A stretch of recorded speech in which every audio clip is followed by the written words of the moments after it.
Hello students, मैं ज्योति पांडे आपकी chemistry teacher फिर से एक बार आपके साथ। हमने लास्ट क्लासेस में डिस्कस किया था about the first chapter that was solution. काफ़ी ज़्यादा मेरे पास डिमांड आया, वैसे तो मैं फ़िज़िकल के थ्रू ही जाने वाली थी बट काफ़ी ज़्यादा मेरे पास डिमांड आया। बच्चे बोले कि थ्योरी पार्ट ज़्यादा कवर किया जाए ड्यूरिंग दिस आपका एपिडेमिक दैट इज़ लॉकडाउन के टाइम में बच्चों के पास काफ़ी ज़्यादा फ्री टाइम है, तो they want to consume this time properly. तो वो चाहते हैं कि थ्योरी पार्ट ज़्यादा कवर हो। तो मेरा भी यही सोचना है कि आप लोग के पास अभी काफ़ी ज़्यादा टाइम है, तो आप थ्योरी पार्ट अगर अच्छे से कवर कर लेते हैं तो आपका एक पार्ट कंप्लीट हो जाएगा, देन तुम्हारा न्यूमेरिकल हम कवर करेंगे। तो थ्योरी पार्ट में सबसे अच्छा होता है कि इनऑर्गेनिक आपको पता है कि जितना मैं पढ़ाऊंगी उससे ज़्यादा आपको एम्फेसिस करने का ज़रूरत है, उसके कंसेप्ट्स क्लियर करने का ज़रूरत है। तो we will start with the inorganic today. और इनऑर्गेनिक में जो फर्स्ट चैप्टर ले रहे हैं that is very light chapter, और जिस चैप्टर को आप खुद से भी पढ़ करके थोड़े बहुत हेल्प के थ्रू खुद से भी पढ़ के कवर कर सकते हो, that is general principle and process of isolation of elements.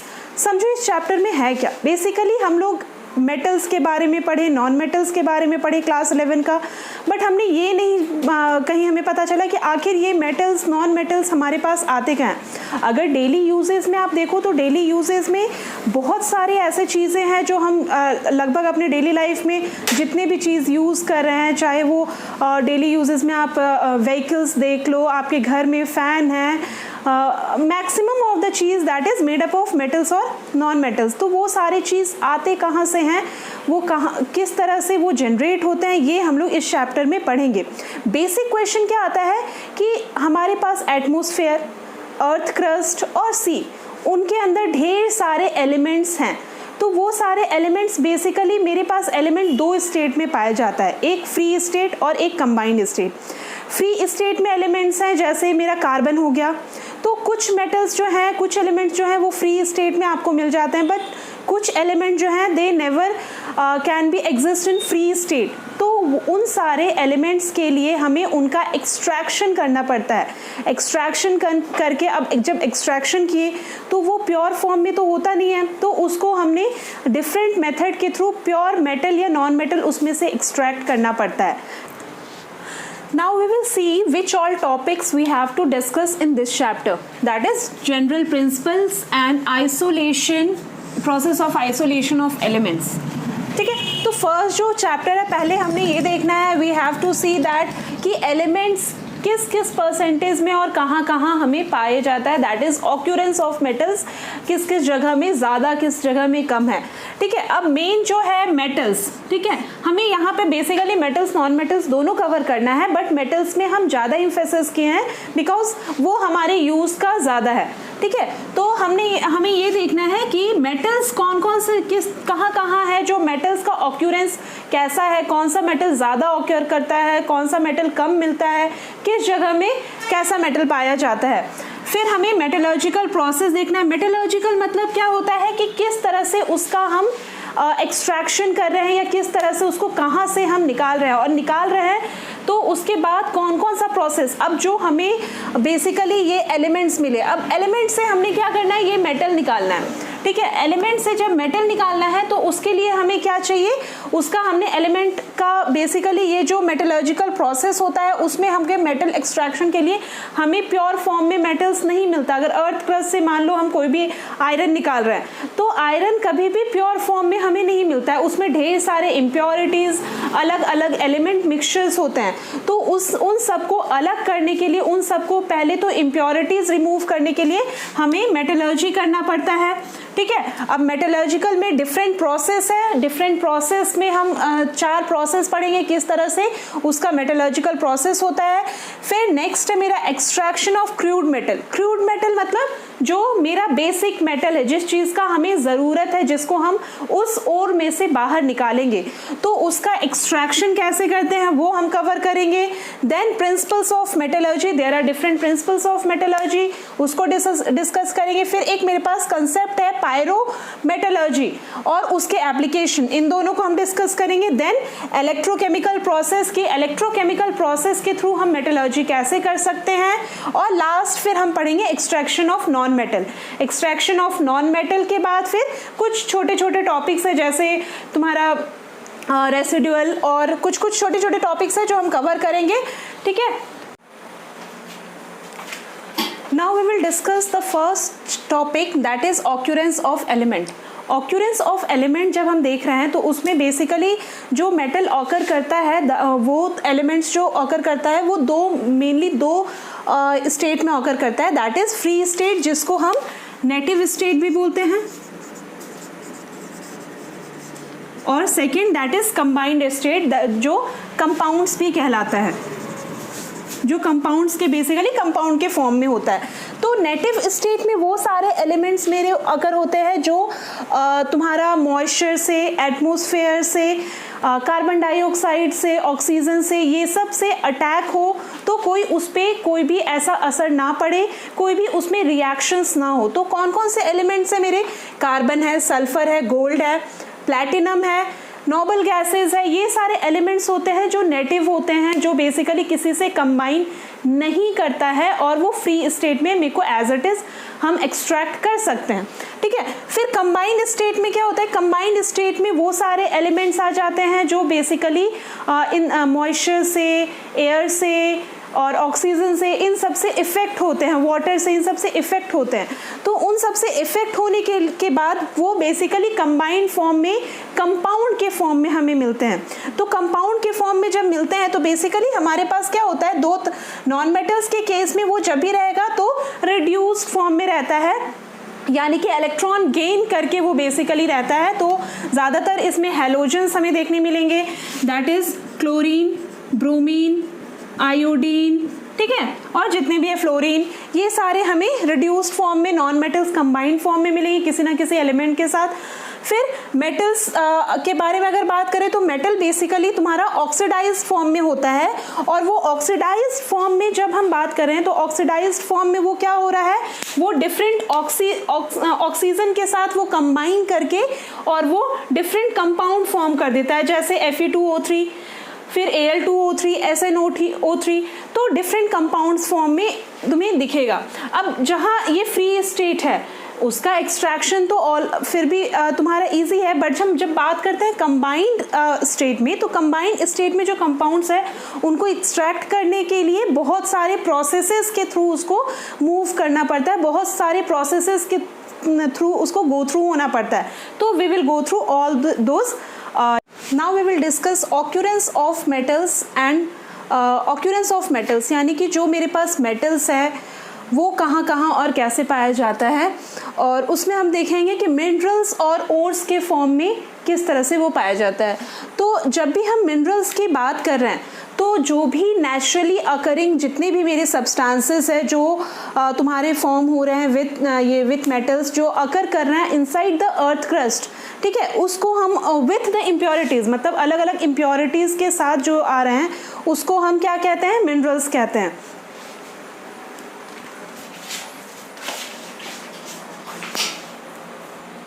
Basically दो टाइप्स में हमें मिलते हैं, दो तरह से हमें एक्सट्रैक्ट कर दो चीज़ों से हम एक्सट्रैक्ट कर सकते हैं, एक मिनरल्स और दूसरा ओर्स।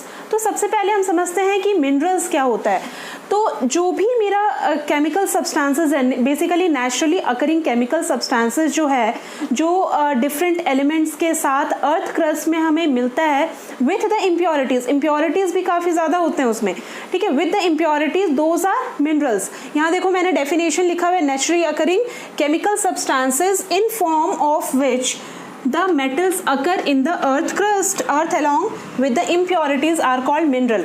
अब जो ये different minerals हैं ये बेसिकली देखो इनका occurrence बेसिकली हम एक जनरल सा देखते हैं कि कौन कौन सा अर्थ क्रस्ट में बेसिकली जो सबसे ज़्यादा पाया जाता है, जो मोस्ट अबंडेंट एलिमेंट है, दैट इज़ हमें पता है क्या है, ऑक्सीजन।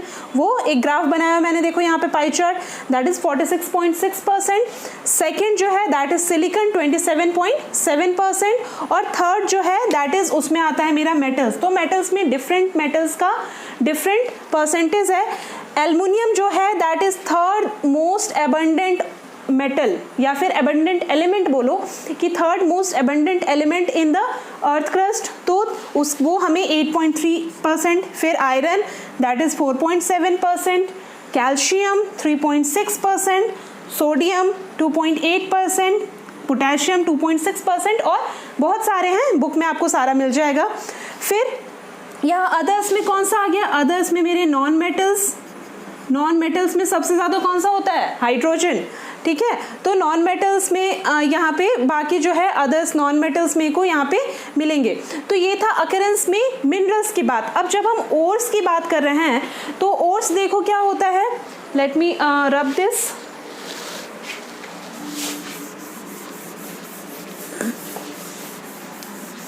बेसिकली ओर्स होता क्या है, ओर्स जो है वो अभी एक तरह का मिनरल ही है। मिनरल जो वो मेटल जो कन्वीनियंट होता है तुम्हारा इकोनॉमिकली एक्सट्रैक्ट करने के लिए, ठीक है। एक बार आप डेफिनेशन देखो कि mineral ores are the mineral forms which metal is in which the metal is conveniently extracted economically, यानी इकोनॉमिकली भी हमें वो कन्वीनियंट, ये क्या कहते हैं, फिजिबल होना चाहिए, कन्वीनियंट भी होना चाहिए। तो ओर्स क्या हो गया मेरा, minerals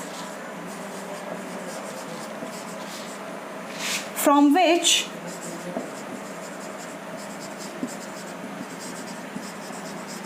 metals can be extracted, can be conveniently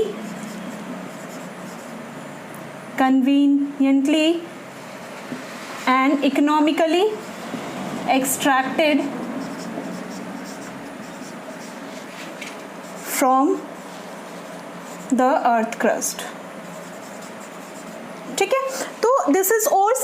अब देखो यहाँ पे मेरे पास दो कंसेप्ट मिला, एक मिनरल्स एक ओर्स। इसका एक कंसेप्ट है, हम क्या देखें कि जितने भी मेरे ओर्स हैं वो सारे मिनरल्स हैं, बट जितने भी मेरे मिनरल्स हैं दोस कांट भी सारे ओर्स नहीं हो सकते हैं। तो हम यहाँ पे इसको क्या लिख सकते हैं, all ores are minerals but all minerals are not ores, right? तो इस चीज को हमें ध्यान रखना है। अब we will discuss about metallurgical process, different metallurgical process पढ़ेंगे कि किस तरह से हम, next topic we will discuss that is metallurgical process, किस तरह से हम मेटल्स को निकालते हैं या एक्सट्रैक्ट करते हैं from the ores and minerals, जो अभी हमने डिस्कस किया कि ओर्स और मिनरल्स होते क्या हैं, ठीक है। मेटलर्जिकल प्रोसेस बेसिकली क्या होता है, that is extraction of metals from their ores और मेटल्स एलिमेंट्स, सॉरी मिनरल्स, ठीक है। यहाँ मैं और सिर्फ लिखती हूँ। अब इसमें डिफरेंट 4 प्रोसेस होता है जिसके थ्रू वो मेटलर्जिकल प्रोसेस होता है। दैट इज, पहला क्या है, crushing and grinding of ore, second concentration और बेनिफैक्शन ऑफ ओर, और देन तुम्हारा एक्सट्रैक्शन ऑफ क्रूड मेटल, और लास्ट जो है that is refining of crude metal. आज हम लोग ये 2 डिस्कस करेंगे, बिकॉज अगर मैं ये 2 जाती हूँ तो काफ़ी लेंथ काफ़ी ज़्यादा बढ़ जाएगा और आपको समझ में भी नहीं आएगा। तो हम पहला 2 टॉपिक को आज कवर करते हैं। पहला क्या है, बिकॉज क्योंकि basics of the first lecture है तो फर्स्ट लेक्चर को काफ़ी ज़्यादा हैवी नहीं बनाना चाहती हूँ।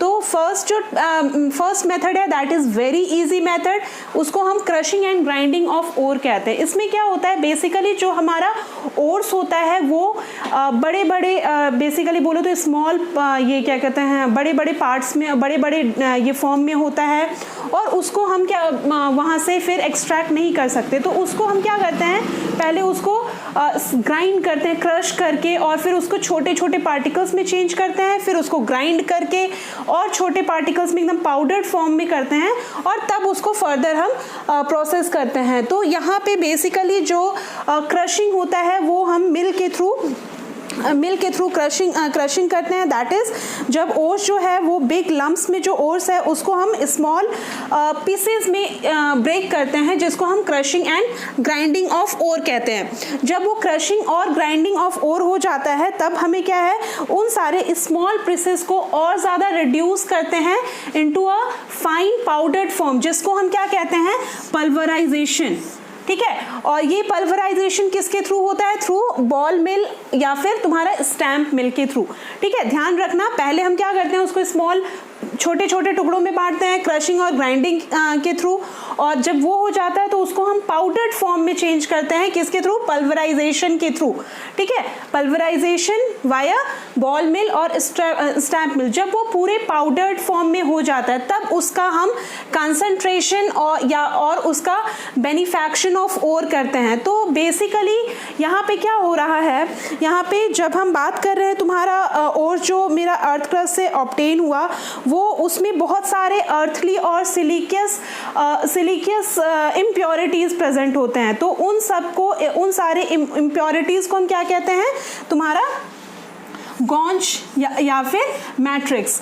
तो इन सब गॉन्ज और मैट्रिक्स को हटाने के लिए हम क्या करते हैं? ओर ड्रेसिंग करते हैं। ओर ड्रेसिंग के थ्रू हम रिमूव करते हैं। तो इस प्रोसेस में बेसिकली क्या कहता है? अनवांटेड सिलिकस और या फिर तुम्हारा जो इम्प्योरिटीज़ है, ये तुम्हारा अर्थली इम्प्योरिटीज़ है, उन सब को रिमूव करते हैं वाया तुम्हारा ओर ड्रेसिंग, या फिर उसी को हम कंसंट्रेशन ऑफ ओर कहते हैं। और ये जो पूरा प्रोसेस है जिसके थ्रू इसको करते हैं उसको हम बेनिफैक्शन ऑफ ओर कहते हैं। तो यानी कि हम क्या किए यहाँ पे बेसिकली हम उसको ये यहाँ पे इम्प्योरिटीज़ रिमूव कर रहे हैं। जब पाउडर्ड फॉर्म में हो गया मेरा ओर तो उससे इम्प्योरिटीज़ रिमूव कर रहे हैं, जितने भी अर्थली या फिर सिलिकियस इम्प्योरिटीज़ है उसको रिमूव कर रहे हैं। Those impurities are known as matrix, or those impurities are removed via ore dressing, and this method is known as concentration, and this whole process is known as benefaction. Clear? ठीक है, definition आप concentration on benefaction का और का लिख लेना। ठीक है, नीचे हमारा व्हाट्सएप नंबर आएगा, आप उसमें व्हाट्सएप नंबर में मैसेज करोगे तो नोट्स भी आपको प्रोवाइड कर दिया जाएगा वाया पीडीएफ। ठीक है, तो आप इसमें एक बार ये देखो, अब ये जो बेनिफैक्शन प्रोसेस है या फिर तुम्हारा कंसंट्रेशन ऑफ ओर है वो किस किस के थ्रू होता है, उसका डिफरेंट तुम्हारा मेथड्स है। पहला मेथड क्या है? Hand picking. दूसरा हाइड्रोलिक वॉशिंग। हैंड पिकिंग यानी कि जो बड़े बड़े तुम्हारे ये होते हैं या फिर इम्प्योरिटीज़ जो काफ़ी ज़्यादा डिस्टिंक्ट होते हैं, जिसको हम मे बी नेकेड आई से देख सकते हैं, उन सबको हम हैंड पिकिंग के थ्रू वहाँ से रिमूव करते हैं। देन तुम्हारा हाइड्रोलिक वॉशिंग। हाइड्रोलिक वॉशिंग क्या होता है कि जो तुम्हारा लाइट या अर्थी पार्टिकल्स होते हैं उसको हम फ्री कर देते हैं थ्रू हेवियर ओर से। ठीक है, जब उसको ये वाटर से वॉश करते हैं, और इस प्रोसेस को हम क्या कहते हैं? लेविगेशन। लेविगेशन। ठीक है, व्हाट इज लेविगेशन? हम जो अर्थली पार्टिकल्स होते हैं, जो लाइट होते हैं, उनको हम हैवी ओर से रिमूव करते हैं थ्रू वॉशिंग, हाइड्रोलिक वॉशिंग के थ्रू। ठीक है, या फिर उसको ग्रेविटी सेपरेशन भी कहते हैं। ठीक है, तो हम जब उसको वाटर में डिप करते हैं तो मेरा लाइटर एलिमेंट्स जो है वो ऊपर हो जाता है और हैवी ओर जो है वो बेसिकली नीचे सेटल डाउन हो जाता है। तो ये लेविगेशन के थ्रू हम रिमूव कर देते हैं। ठीक है, फिर तुम्हारा थर्ड मेथड जो है that is electromagnetic separation. Electromagnetic separation में क्या होता है? I have to rub this. ठीक है, क्योंकि वो डायग्राम के थ्रू मेरे को समझाना पड़ेगा।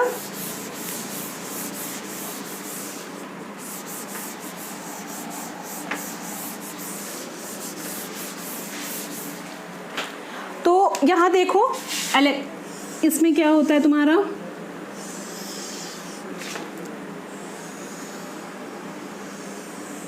Don't go on diagram because थोड़ा सा I am weak in diagram. ठीक है, दैट इज इसमें इलेक्ट्रोमैग्नेटिक सेपरेशन में हम क्या करते हैं, जो फाइनली पाउडर्ड ओर है वो उसमें उसको यहाँ से हम पास करते हैं थ्रू कन्वेयर। यहाँ एक इसमें दो रोलर लगा रहता है मेरा, एक मैग्नेटिक होता है, एक नॉन मैग्नेटिक होता है। मैं रफ सा डायग्राम बना रही हूँ, अब बस समझो इसको। ठीक है, और ये जो मैग्नेटिक है मेरे पास, ये क्या करता है, इसके थ्रू एक कन्वेयर बेल्ट यहाँ पे रोटेट हो रहा है। यहाँ पे जब हम ओर्स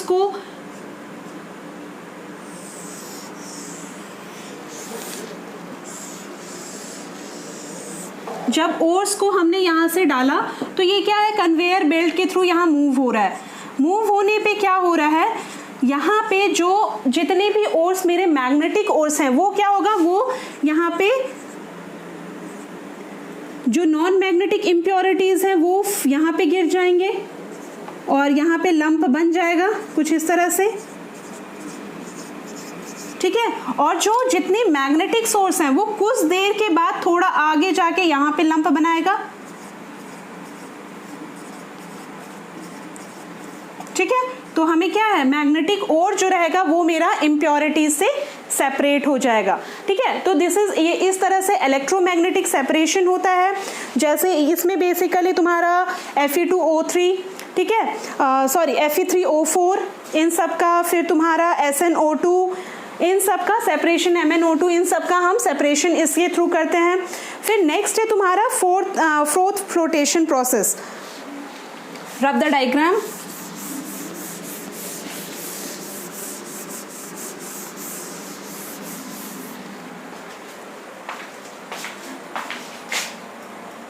ये बेसिकली सल्फाइड ओर्स के लिए हम यूज़ करते हैं। इसमें जो फिनोमिनन यूज़ होता है वो बेसिकली क्या फिनोमिनन यूज़ होता है कि जो सरफेस होता है सल्फाइड ओर का वो वेटेड होता है ऑयल्स के थ्रू, और जो तुम्हारा उसके जो गॉन्ज होते हैं दैट इज इम्प्योरिटीज जो होते हैं वो बेसिकली वेटेड होता है थ्रू तुम्हारा ये वाटर से वेट करते हैं, तो उसके कारण वो सेपरेट हो जाता है। ZnS, Cu2, Fe2, PbS इन सब में के लिए ज़्यादा यूज़ होता है। I will not go deeply in this because question में ये बहुत ज़्यादा आता नहीं है, और आप लोग जूनियर क्लासेस में इसको काफ़ी डीपली पढ़ चुके हो। Next process is leaching. Leaching में बेसिकली क्या होता है, ये जो पाउडर्ड ओर होते हैं उसको हम सुटेबल रिएजेंट से मिक्स करते हैं, एसिड्स हुआ, बेस हुआ। इसका फिनोमिनन क्या है, प्रिंसिपल बेसिकली क्या है कि ओर जो होता है वो उससे केमिकली रिएक्ट करके सॉल्यूशन बना लेता है, ठीक है, डिसॉल्व हो जाता है। वहीं इम्प्योरिटीज जो है वो मेरा डिसॉल्व नहीं होता है। ये लीचिंग प्रोसेस जो है वो बेसिकली दो मिनरल्स के लिए काफ़ी ज़्यादा यूज होता है, दैट इज बॉक्साइट और सिल्वर एंड ओर्स, ठीक है। बेयर्स प्रोसेस में आप देखोगे बॉक्साइट का इसके थ्रू ही होता है, ठीक है। फिर जब हम सिल्वर और गोल्ड ओर्स में लेते हैं तो इसका एक्सट्रैक्शन के लिए प्रीसियस मेटल जो होता है उसको हम एक्सट्रैक्ट करते हैं थ्रू तुम्हारा गोल्ड, ये क्या कहते हैं, जैसे सिल्वर हो गया, गोल्ड हो गया, ये सारे मेटल्स को थ्रू अदर सॉल्युबल कॉम्प्लेक्सेस के थ्रू, ठीक है। तो ये आपको बुक में अच्छी तरह से मिल जाएगा। If there will be any such confusion you can comment below, ठीक है। और या फिर मेरे व्हाट्सएप ये वो जो फ़ोन नंबर है व्हाट्सएप, उसमें आप व्हाट्सएप कर सकते हो अपने कन्फ्यूजन्स या फिर कोई भी क्वेश्चंस, ठीक है। Now you go through all this basics topic. Next day हम लोग एक्सट्रैक्शंस को करेंगे कि हाउ क्रूड मेटल को हम किस तरह से एक्सट्रैक्ट करते हैं from the ores and minerals, ठीक है। ये आप नोट डाउन कर लो। We will come in the next class and we will discuss more about this chapter. Thank you for the day.